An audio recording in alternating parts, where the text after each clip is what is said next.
پریز دی lord. میں خداوند اپنے خدا کا نہایت شکر گزار ہوں کہ پھر سے آپ کی خدمت میں حیرت سے بڑھ کر حیران کن اس کتاب کے ابتدائیہ کو میں آپ کے سامنے پیش کر رہا ہوں.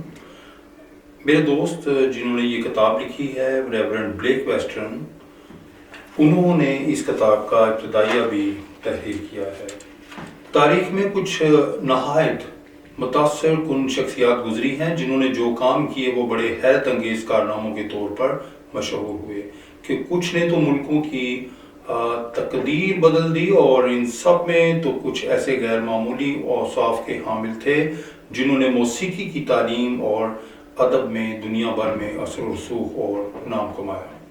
کچھ نے تو کھیل کے میدان میں جسمانی برداشت کے حیرت انگیز کارنامے انجام دیے، اور کچھ نے تو ہیرو بننے اور نامور ہونے کے لیے زبردست مشکلات اور ناگزیر حالات کا مقابلہ کیا. ایک شخصیت جو ہمیں اکیلے کھڑی نظر آتی ہے، اس شخصیت کا نام یسوع ہے. یسوع نے جو کہا اور کیا اس سب نے صرف اس زمانہ کے لوگوں کو حیران نہیں کیا، بلکہ اس زمانہ کے لوگوں کے لیے وہ کام اسی قدر حیرت کا باعث رہا ہے. پالوس رسول نے بڑی آزادی اور وضاحت سے بیان کرنے کے لیے ایک لفظ کا استعمال کیا ہے. پالوس نے یونانی کے جس لفظ ہائپر کا استعمال کیا ہے اس کا ترجمہ ہے سپر. گویا پالوس رسول کہتے ہیں کہ اس کا فضل ہی کافی ہے. پالوس رسول نے یہ بھی کہا کہ یسوع کو سربلند کیا گیا، اور جب آج کے دور میں کلیسیاؤں میں ہم ان الفاظ کو دہرائیں گے تو یقیناً لوگ آج بھی یسوع بابت حیران ہوں گے، اس لیے کہ وہ حیرت سے بڑھ کر حیران کن تھا.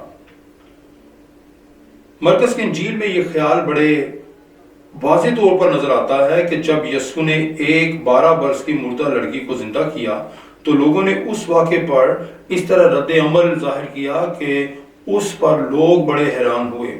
جس طرح مرکز کی انجیل کے 5ویں باب کی 42ویں آیت میں یہ الفاظ پائے جاتے ہیں. اور جب شاگردوں نے یسوع کو پانی پر چلتے ہوئے پایا تو ان کا رد عمل بھی کچھ ایسا ہی تھا کہ وہ اپنے دل میں نہایت حیران ہوئے. مرکز 6 باب اور اس کی 51ویں آیت. اور جب یسوع نے گونگے بہرے آدمی کو شفا بخشی تو بھی لوگوں کا رد عمل بالکل اسی طرح کا تھا کہ انہوں نے نہایت ہی حیران ہو کر کہا جو کچھ اس نے کیا سب اچھا ہے، وہ بہروں کو سننے اور گونگوں کو بولنے کی طاقت بخشتا ہے. مرکز 7واں باب اور 37ویں آیت. یہاں یسوع کے الفاظ نے شاگردوں کو حیران کر دیا. وہ نہایت ہی حیران ہو کر اس سے کہنے لگے، پھر کون نجات پا سکتا ہے؟ اس سچائی کا بیان مرکز کی انجیل کے 10ویں باب کی 26ویں آیت میں پایا جاتا ہے.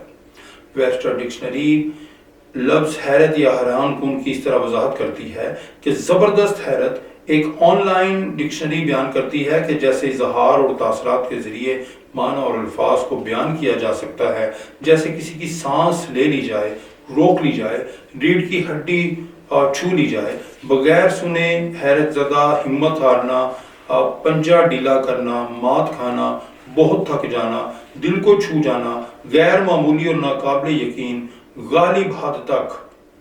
جی ہاں، جب ہم خداوند یسوع کے بارے میں بات کرتے ہیں تو ہمارے تاثرات بالکل اسی طرح ہوتے ہیں. اگرچہ ہر ایک نے یسوع کو اس طرح جواب نہیں دیا، اس لیے کہ کچھ متعصبانہ اور ناراض لوگ اپنے دائرہ کار میں یسوع کو سننا اور دیکھنا ہی نہیں چاہتے تھے. کچھ تو سرے سے ہی یسوع کو بالکل رد کر دینے والے تھے.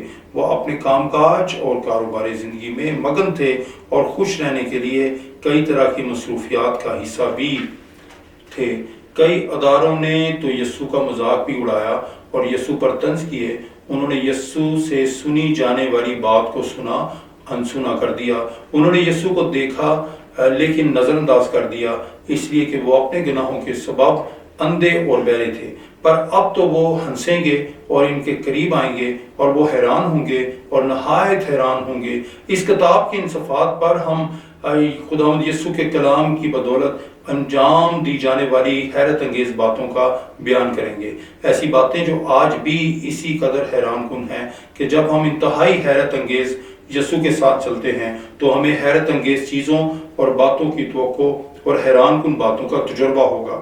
ڈاکٹر فلپ اسکیپ یسوع کے اس قدر عجیب ہونے کی بابت بیان کرتے ہیں کہ یسوع یک طرفہ پن سے بالکل آزاد تھا، جو کمزور پر حکمرانی کرے اور عظیم انسانوں کو قوت بخشے۔ وہ کوئی خیالی انسان نہ تھا اور نہ ہی دوسروں سے اونچا برج بنانے والا۔ اس کی انسانی اخلاقی قوت رویہ مزاج اعتدال پسند تھا اور نہ ہی کسی طرح غیر ضروری طور پر ممتاز تھا، نہ ہی کسی سے زیادتی کا مرتکب تھا اور نہ ہی کسی طرح کی اقربا پروری کا اتحادی۔ میرے عزیز، میں دل کی گہرائیوں سے آپ کا شکر گزار ہوں کہ آپ اس سادگی سے بیان کیے گئے ان چیپٹرز کو، ان ابواب کو، ان پیغامات کو بڑے غور سے سنتے ہیں۔ میری گزارش یہ ہے اور میں آپ کو دعوت دینا چاہتا ہوں کہ آپ ضرور ان پیغامات کو شیئر کیجئے تاکہ یہ زیادہ سے زیادہ آپ کی گواہی ہو کر بہت سے لوگوں تک پہنچنے والے ہوں۔ God bless you.